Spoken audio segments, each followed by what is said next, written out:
I appreciate you braving a hangover perhaps to come enjoy this because it's such a great film. Andrew sent it to me last year. Obviously, we knew it was coming out. It's really exciting. So, a fantastic film to kick off the festival and just so interesting and so strange and wonderful. And this is Patrick George. He's going to be moderating. He's a senior writer at Jalopnik. I know we've read all of his stuff, and he'll do the introduction. So here you go.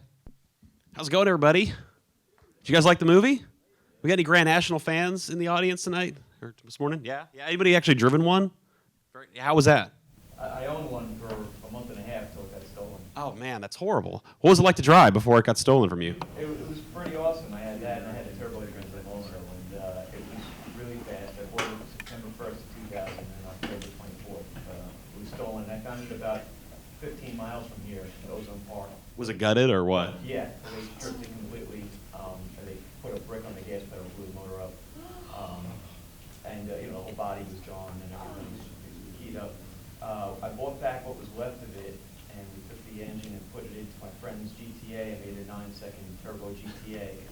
And my turbo Trans Am, I blew the transmission at Englishtown and cracked the casing, so I took the transmission, put it in that car, and then the rest of it we just sold parts and it was destroyed. That's unfortunate, man. So yeah, it was probably one of the worst days of my life. I believe it. I'm gonna go ahead and introduce our panel right now.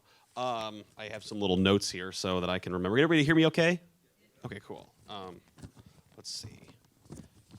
I think the first person we should start with is our director. Andrew Filippone Jr. is a filmmaker based in New York City. Thank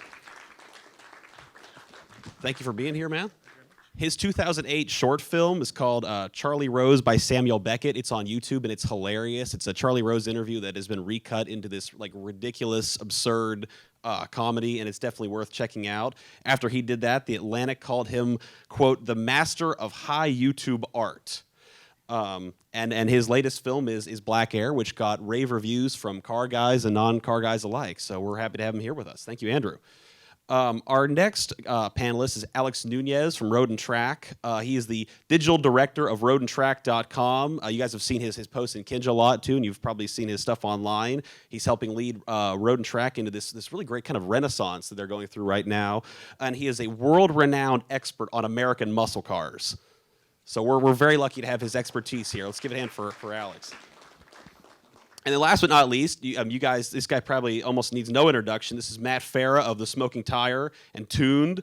Matt has driven Matt has driven just about everything, I think, and he's even gotten shot at sometimes, and not just because he lives in LA either. Just he chooses to get shot at in cars sometimes. Yeah, so let's give a big hand for Matt Farah. All right, great. First question, Andrew, is for you. You touched on this a little bit in your piece for Jalopnik. What inspired you to make this movie after you did your Charlie Rose piece? It wasn't necessarily the car. I was really interested in this idea, this condition of you want to be something in life, but you can't be that thing because you're born in the wrong place and circumstance works against you and you lack the things you would need to get there. And I really thought that was an interesting condition, and that's something I really wanted to talk about. But I didn't know how to get at it. So I spent a lot of time thinking about, well, how do I get at this idea, this really abstract idea? And through all this thinking, I recalled this car, the Grand National. I had seen it once before in my life when I was 16 years old in 1986. This memory just came back as I was thinking about that other stuff, and kind of in a flash, from what I can remember, I realized that that exact conflict was in this car. It embodies that exact thing, where here you have a mid-1980s Buick, a doctor's car, the most boring car you could think of at the time. But this one aspired to be something else. It aspired to be this world-class performance car, and though it inherited all sorts of limitations in terms of design and in terms of pedigree, it could do one thing in a world-class way, and that was accelerate in straight lines over short distances. So I figured, oh, well, through that car, I can get to this idea. And so then I started really heavily researching and reaching out to Grand National people and clubs all over the place. Awesome. Next question is for Matt. You know, in terms of car culture, I see you don't have a microphone, so I'll give you this one. Oh, let's pass them down. So in terms of car culture and car guys and gals like us, what do you think it is that makes the Grand National and the GNX so memorable and so special? Because it's such a, like he said, such a humble car from its beginning. So what makes it so special for us? Well, what's strange about it and what you realize in the film, more so than even when you go to like a car show or something, is like it's sort of a had to be their car. Like young people, I don't, I get emails from kids who ask me about their first car. None of them are asking me about Grand Nationals. It's guys in their 40s and 50s who and remember seeing one on the street and going, wow, that thing is really black. And and then seeing one go and going, wow, that is a lot faster than it's supposed to be. And then I remember in the film there was a print ad from a car magazine or something, and it even said in the print ad, like it runs. I saw it was tiny. It said runs 13s, but like you can tune it into the 12s. Like when would you see an ad for a car today going, you can tune this thing into the 12s? Yeah, they never encourage you to do that You ever. don't see that. I mean, Ford will sell you glue-on hood scoops for your Mustang all day long, but if they say, oh, you want 12s, you better be going for GT500. They're not going to say, you can chip this thing. That doesn't really happen today. And so I think that the kind of encouraged underdog tunability, it's like, this thing's a sleeper, but you can make it even more of a sleeper if you do that. To market the car like that from the beginning is very interesting. And I think that kind of underdog, beat up on the big boys spirit is sort of what the Grand National's about. It's too bad that the kids today, don't really see that. Mm-hmm. Yeah, and I was talking to Andrew about this last night too. Is that you see the folks who have this car? They're definitely definitely kind of your working class folks. They're not the Ferrari crowd. And I don't mean to denigrate them in any way. That's their car. That's what's they're just your ordinary guys who work one or two jobs, and then this is what they have that can smoke a Ferrari. Those are the kind of people. The working class guys are the kind of guys who want that Buick that can beat a Ferrari. They don't want a Ferrari. Right. They want the Buick. Yeah. Next question's for Alex. I don't think you can watch this movie without thinking, all right, that Grand National was great. When do we get another one? So if they brought it back, first of all, should GM bring it back in some way? And if they did, what should that look like? Well, yeah, they should. I think GM's demonstrated with cars like the CTS-V and the newer like blown Camaros and stuff like that, that there's clearly a place for limited run performance cars. Will Buick do it again? I don't know. The fact of the matter is GM has all the parts to do it right now. I mean, they have this Alpha platform, the rear drive platform that the ATS is on, and that the next Camaro is going to likely go on. And they have the powertrains. They have this new turbo V6. They could very easily do a turbo Buick that's rear-wheel drive that will make this thing look slow, pretty much. Should they do it? Yeah. I mean, as a car guy, yeah, sure. Would they do it from a business perspective? I don't know, but I mean they've shown the capability to sort of take chances and do crazy stuff like the CTS-V, which is another ridiculous car that now in retrospect I can't even believe that car got approved and built. Mm-hmm. Awesome. Yeah. A little bit of trivia. Speaking of the CTS-V, the car at the very beginning of the film, where Richard Clark's saying, "This is the road where I raced that car, and he took me in the corner." We're in a CTS-V at that point. That's Richard's Cadillac that we were driving. So, little piece of trivia there.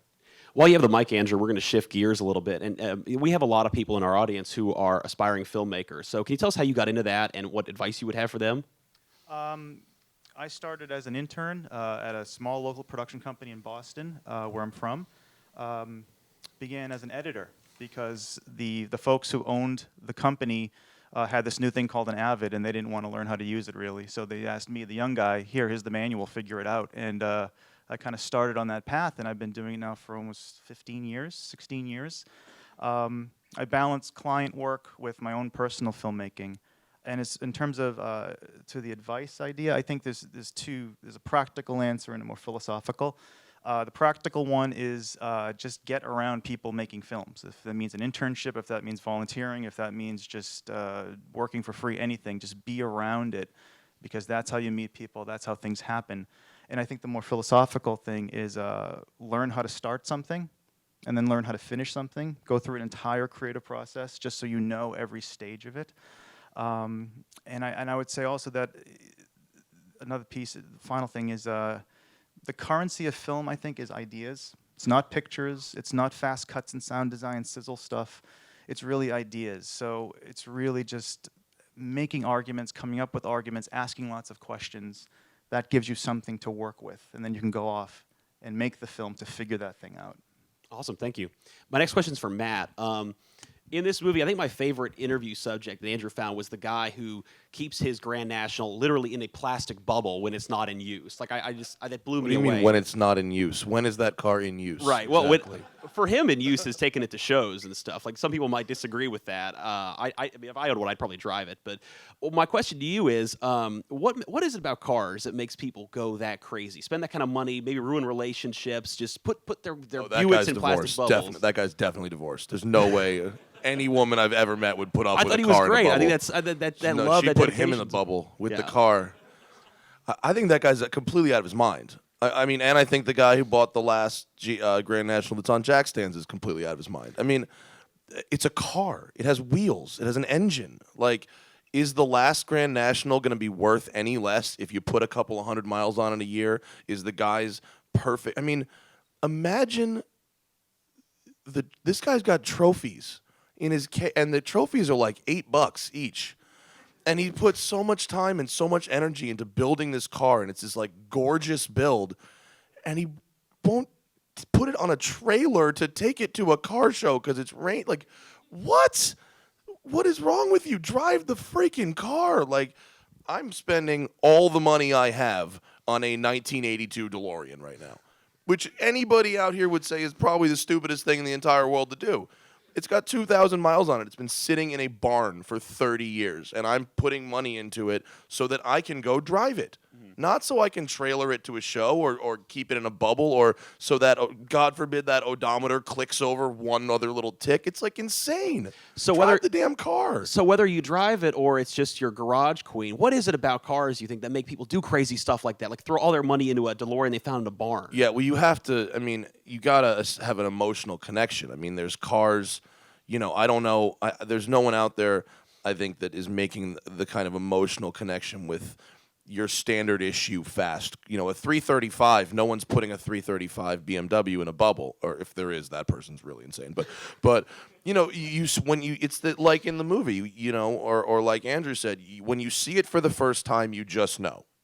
And an issue of Car and Driver around the ones that Chubba was talking about when they were testing that was the first time that I ever saw a DeLorean. Doors up in the magazine, and I was like, that's what I want. I want that.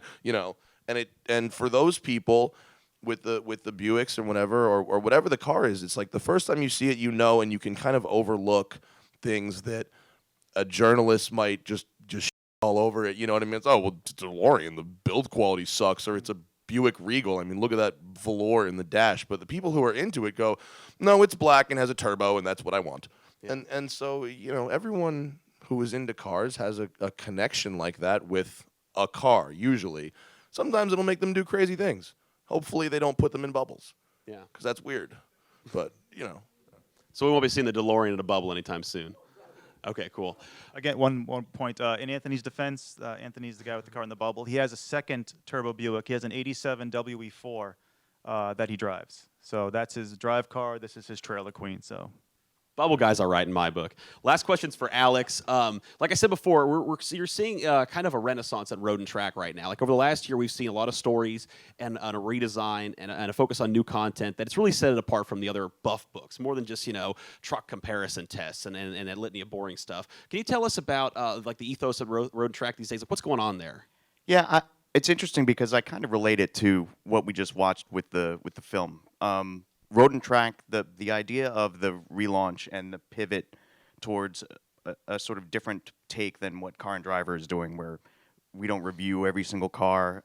It's really more about telling longer stories and recapturing sort of that passion and enthusiasm that with a lot of, if you talk to a lot of auto journalists, you find a lot of jaded guys who, they've seen it all and, nobody cares about anything. And the whole idea is to try and recapture this sort of passion for cars and put it back in front of people and make everybody remember why you love them in the first place. Listen, cars by themselves are things. They're cold. They're not necessarily very interesting.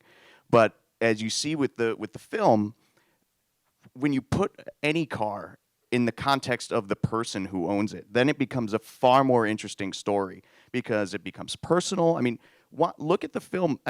it was sad actually watching the guy that used to work at ASC sort of bring everybody back to the old plant and sort of reminisce. I mean, it was actually a very melancholy moment. But if you're really passionate about something, it's very easy to understand. So I mean, Road and Track, the direction, it's passion and enthusiasm, and just like I said, helping recover all that stuff that made all of us start reading these Buff books in the first place when we were kids. And it's things like this where you see people like this that care so much about a car, and it doesn't matter whether it's the Buick people or the Corvette guys or the Porsche guys or the Mustang guys. I mean, there's all the different guys, you know, that everybody likes their own specific thing. But it's Road and Track. I think what we want to do, it's supposed to be a celebration of cars, not necessarily this clinical look at every single car that comes out. So, I mean, that's the direction we're trying to bring everything in. Great. I think we're going to take questions from the audience now, aren't we?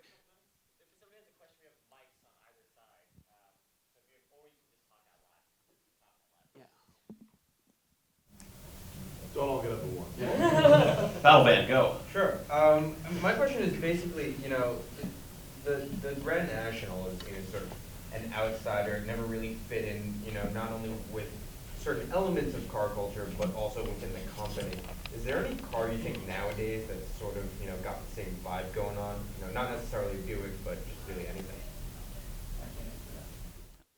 I mean, I think it gets back to any company that has short-run performance vehicles. That's where it is. So, I mean, at Ford, I mean, look at the current GT500. That's a ridiculous car that I can't even believe exists. But there you have that kind of thing. At GM, you have the CTSV in particular, and you have stuff like the 1LE Camaro, the ZL1 Camaro, and also the totally absurd Corvette. I think it all gets back to that, and it's what's interesting about it is it gets back to the same formula as this. It's usually performance cars. I mean, you have performance cars that speak to that.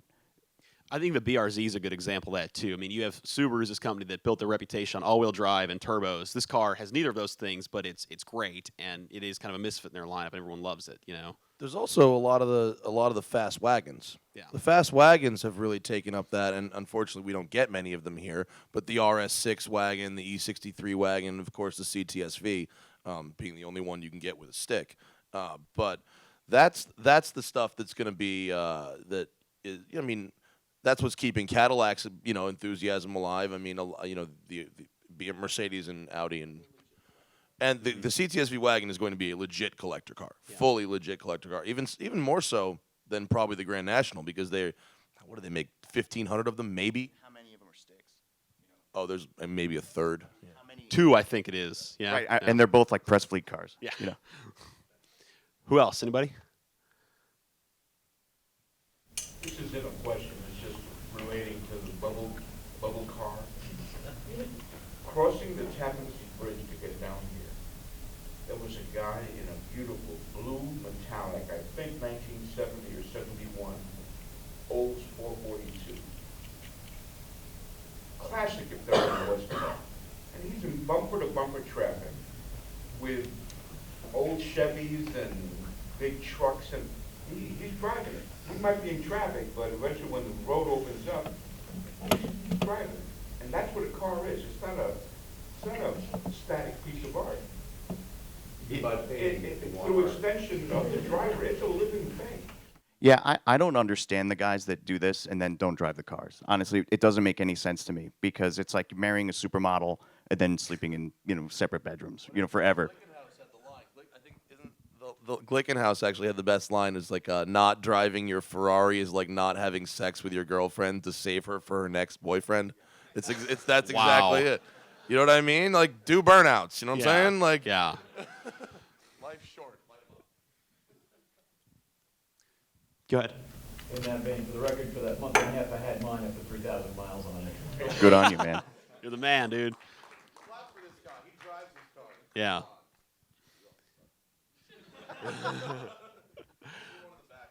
Go ahead. This question's for Andrew. What future projects are you working on? Right now, I'm working on a documentary about a weightlifting gym here in Brooklyn, actually, about 5 or 6 blocks from here. and their head coach. And sort of the journey he's on right now and the founding of this gym. They do Olympic weightlifting and powerlifting in a really kind of old school, no mirrors, no music, just iron kind of way. So that's what I'm shooting right now. And I've got a bunch of little short projects that are always sort of bouncing around. But the weightlifting doc is the one that I'm focusing on right now. Would you see yourself ever making another car movie? Oh, absolutely. Right now, actually, I have a call out to the film's Facebook page, asking folks to send in footage that they shoot of their turbo Buick, so that I can make a Black Air 2, that I'm calling it now. It's a temporary title, but everything that they think is important, that they think is cool, they send me the footage in a crowdsourced kind of way. I edit it and make a sequel, kind of a sequel to Black Air. That's so awesome. that's sort of in the works, and people are sending stuff. So Very hopefully cool. at some point. We're gonna wrap it up. Okay. Okay, we're gonna wrap it up. Thank you so much for coming, guys. Let's hear it for our panelists and our director. Y'all been awesome. They've been awesome. Thank you so much. We're gonna have lots more movies coming up.